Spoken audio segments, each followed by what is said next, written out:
Please stand for the reading of God's Word. I'll be reading from James, chapter 5, verses 1 through 6. Come now, you rich, weep and howl for your miseries that are coming upon you. Your riches are corrupted, and your garments are moth-eaten.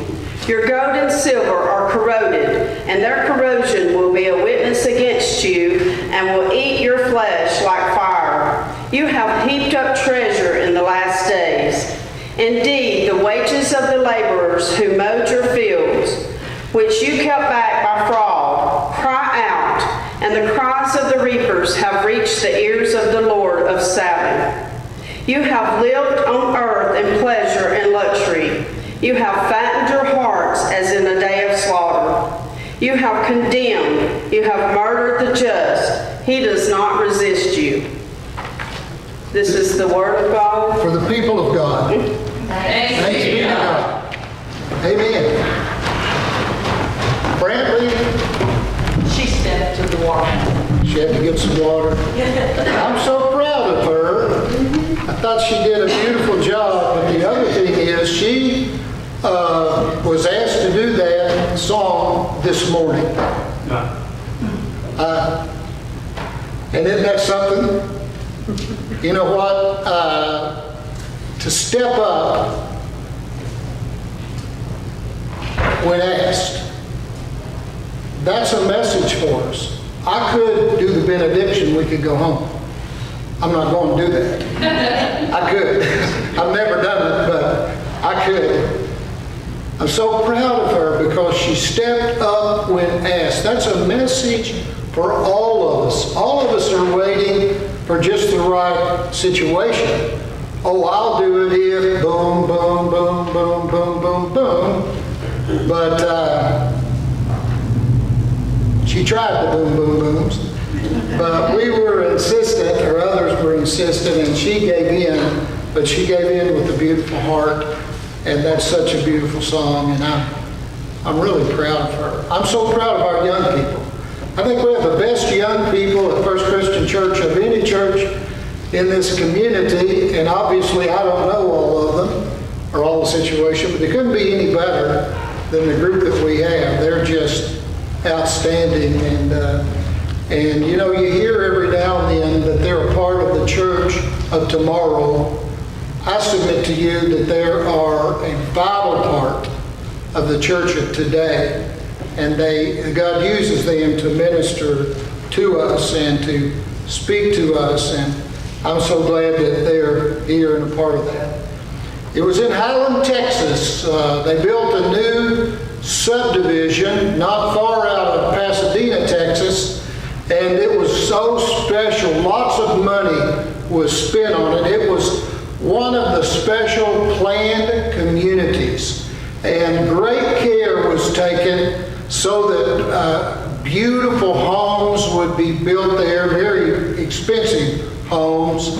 And each of the homes had really large pieces of property around them. They had bridle paths so that people could ride their horses on those bridle paths. And everything was just perfect in Highlands, Texas. The San Jacinto River flows within 3 miles of that planned community that everybody was so proud of. And one of the industries decided, they needed to get rid of their toxic waste. And so somehow they went over beside the San Jacinto River and they started digging these very large holes along the riverbank down through there. And all of the toxic waste from those industries that were conspiring to do this went into those gigantic tomb-like holes that were there, and it was being covered up and sealed up, and the folks who had bought those beautiful homes, the beautiful land at Highland, Texas, didn't even know about it until some really bad storms came along And when those really bad storms came along and the wind was coming in the wrong direction, the river came up higher and higher, and it started moving that toxic waste out of those pits that had been covered up in, and it flowed over into Highlands subdivision, to the point that that whole subdivision was filled, was covered with toxic waste.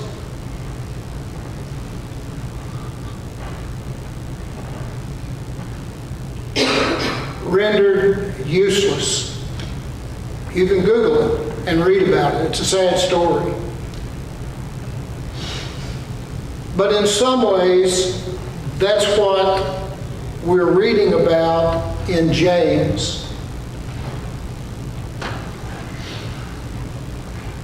There were people who had gotten so wealthy that the badness coming out of that wealth was spreading over and was killing the community in many ways. And James, their pastor, the half-brother of Jesus, pastor of the church in Jerusalem, was talking about it. I want us to look at it here a little bit and see what it says. We're going to go through verse by verse, phrase by phrase. So stay with me here in the 5th chapter, beginning in the 1st verse of James, where he says, "Come now, you rich, weep and howl for the miseries that are coming upon you." In that culture, that context, it was not like it is in most of America. In America, we have the wealthy people, and we have a middle class, and we have a lower class under that. But it was not like that in Jerusalem where James was pastor. It was those who were terribly rich, and it was the extremely poor, and there was hardly anybody who was in the middle.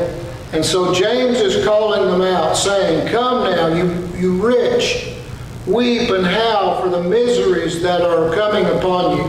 Now let me quickly say, there is nothing wrong with money.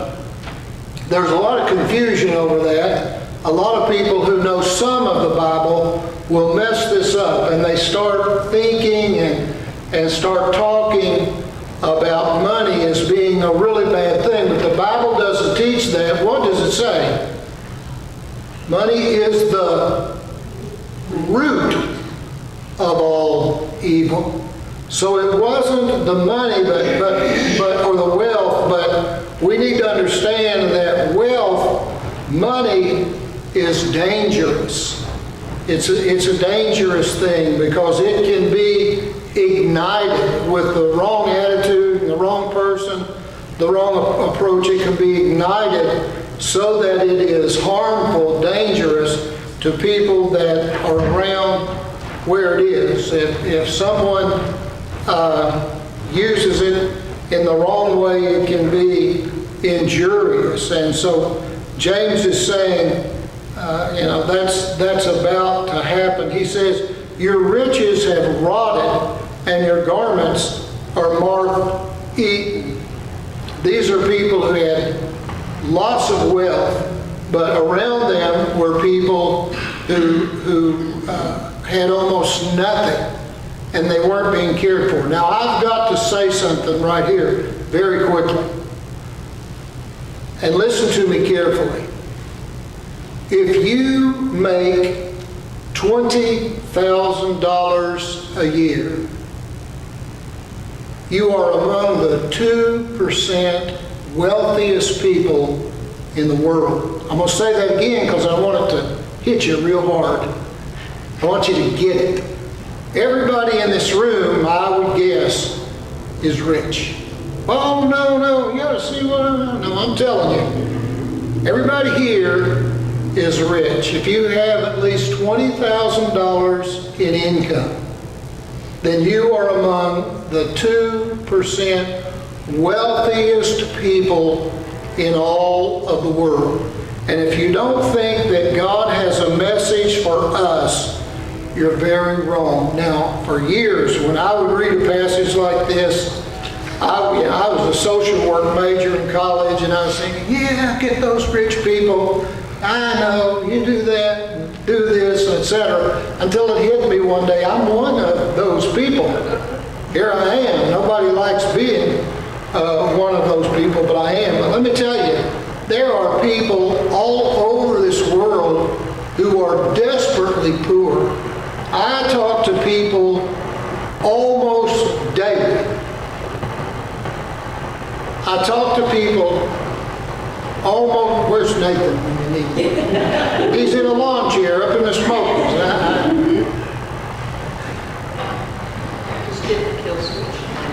I'll tell you what, I started in a little country church where had almost no electricity. You just want to turn it off, we'll be all right.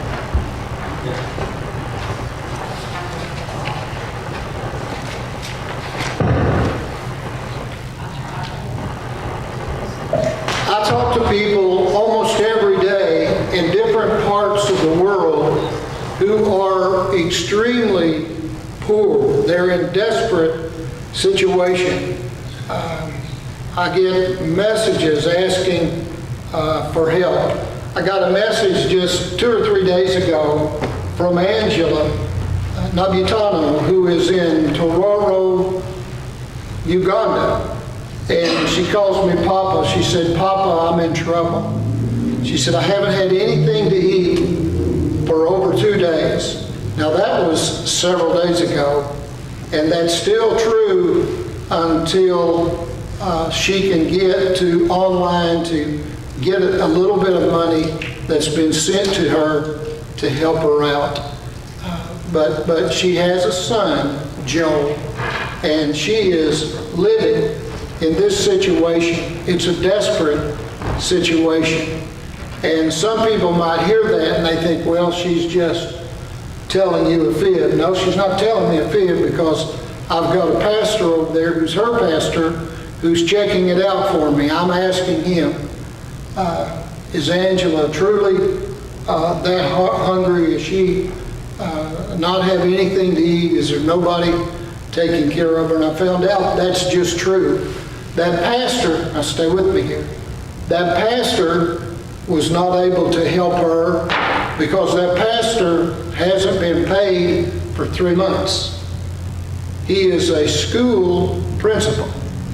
He hasn't gotten his salary for the last 3 months because of problems with the school system. It's things that we can't understand. I could stand here and continue to give you these stories about this one and that one, but I want to make sure we understand that there are people who are desperately poor, sometimes don't have the food that they need for the day. One of my best friends is Michael Bito. Michael Bito grew up in Kenya, and he told me about living in a situation where he would go out in the morning and try to find roots and other plants that his family needed to survive that day. Now I want you to think in your mind, I don't want you to say anything out loud, but think in your mind, have you ever been in a situation where you had to hunt for something to eat daily? Well, there are many people who are in the world, and I can call some of their names right here. Many people in the world who are in that kind of situation. So if God looks down upon us, He knows that we're wealthy. He knows that. We're wealthy. We're some of the world's wealthiest people in this room right now. And I know, again, that kind of grates because it does on me too. I'm thinking, well, it's true. I know that it's true. And God expects us to care for these people. So let's look. Second verse. Your riches have rotted Your garments are moth-eaten. Your gold and your silver have corroded, and their corrosion will be evidence against you, and will eat your flesh like fire.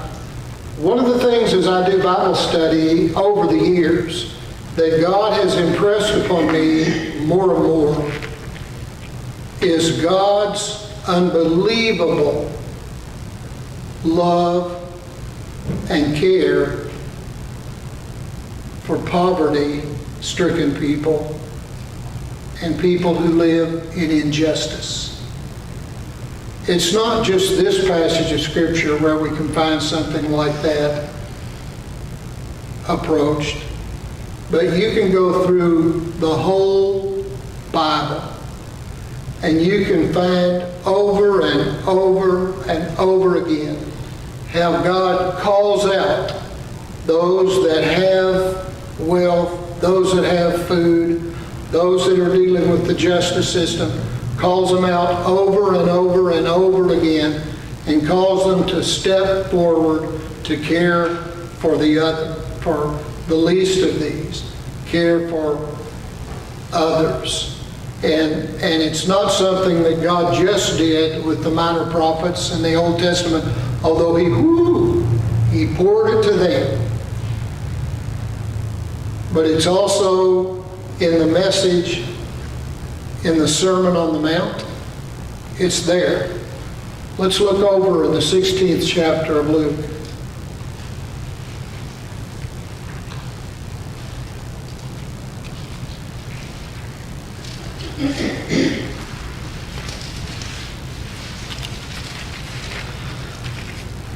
Sixteenth chapter of Luke, the 19th verse. Jesus, are all the words there in red in your Bible? Yes. They are? Well, they should be, because this is Jesus directly speaking. It's not somebody speaking about Jesus. It's Jesus directly speaking.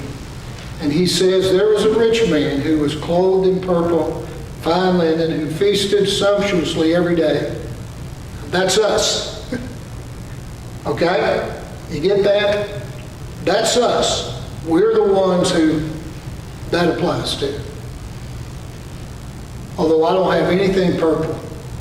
Do you? And at his gate was laid a poor man named Lazarus, covered with sores, who desired to be fed with what fell from the rich man's table. Moreover, even the dogs came and licked his sores. The poor man died and was carried by the angels to Abraham's side. The rich man also died and was buried. And in Hades, being in torment, he lifted up his eyes and saw Abraham far off and Lazarus at his side. And he called out. I won't go on and read the rest of that. You're very familiar with that passage of Scripture. But I just want to remind us of what God thinks about the poor people and what God thinks about us, the wealthy people. And God has not changed his mind on this subject. It's the same. We have so much to be grateful for, and many of us have way more than we really need. I mean, that's true for us. That's true for Brenda and I and our family. We've got stuff we've had to worry about where we're going to store it. And I've told you, I'm not really proud of it, but when we were in Knoxville, we had a 3-car garage and couldn't put our cars in the garage because those garages were full of just stuff. Many people who are in those kinds of situations will go out and rent storage buildings. Have you ever noticed how many storage buildings have come along in the last 10 years? Most storage buildings are less than 20 years of age. And it's because we are just, as a society, as a culture, we are collecting more and more and more stuff. And we get to a point that we don't even know if somebody put a pistol to our heads and said, tell me what stuff do you have? we'd have to say, shoot, pull the trigger. I can't tell you what stuff we have. We have so much stuff. And so I think sometimes there aren't any people who are really seriously hungry. And there aren't any people who are seriously in need. There are many mothers like Angela Nabitano who can't, when her child gets malaria, she can't take the child to the hospital, although it costs almost nothing. She doesn't have the ability to pay the little bitty bit that it's for. Now, I want to close by saying this. I hope you'll listen to me very carefully. I want us as a church to continue loving those who have need. And I want us to be the most loving church in our community. And I think we're growing and moving in that direction. But let me give you another thing to think about. I would love for every family in our church to have some family that you're caring for over the long haul. There's a need for us to collect food to take over the faith house, and that food is used primarily to help people who have many times suddenly found themselves with a huge need for that. Someone whose home has been damaged, or someone who's been living with an abusive spouse and they've had to move out and take care of their families. And we've got a lot of those kind of situations in our community, and I want us to continue to do that. But my challenge for you, and I hope you'll take this very seriously, pray that God would lead you to a family that has needs, and you make a covenant with the Lord that you will help that family over a long period of time. That may be 6 months, or it might be a year, but that's the real need. That's the hardest work to do. The easiest work to do is to go to Kroger, get a sack of food, take it, let's take it over to Faith House, and that's wonderful. I believe we're going to set a new record this year for that, and that's wonderful. But more than that is loving people over a period of time. Now let me say to you, that is so hard. Because if you hook up with a family like this, they're going to make decisions that you think are awful. And the old devil's going to whisper in your ear, and he's going to say, see, you don't need to help them. They don't deserve it. You know how I know that? He's whispered that to me before, okay? I've gotten disgusted, and I've wanted to ditch it. But you can't do that. We've got to stay committed in helping these people down a long road. And it gets messy when you do that. Angela Nabitano, I've got days I wish she would speak to someone else and not to me. But Brenda and I have kind of walked with her for several years now through this situation. It could be somebody that God leads us to right here in this community, and we're going to do that. But I want us to pray about that. And let's pray about the stuff that we have, and is God calling us to use that to help those that are in need, or would God say, you wealthy, what do you say? You rich? And that's us.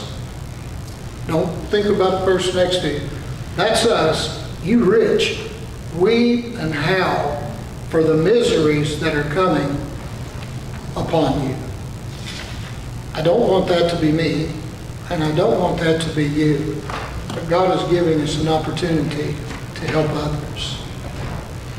If you're here this morning and you need to make a recommitment about this, maybe you've had some bad feelings about people. Maybe you have a tendency to judge people. Maybe you see somebody walking through the grocery store and they're checking out with electronic banking transfer, what we used to call food stamps, and they're buying some things that you think, that's a terrible buy. It may be. How are we going to help them? By just thinking bad thoughts about them? Saying something to somebody else? Are we going to get engaged with some of these people and talk to them? What we think of as wise guys. If God's speaking to you this way this morning, then just open your hearts and minds and let Him mold you. If you're here this morning and you have another spiritual decision that you would like to make, I would invite you to do so as we stand and sing our hymn of invitation.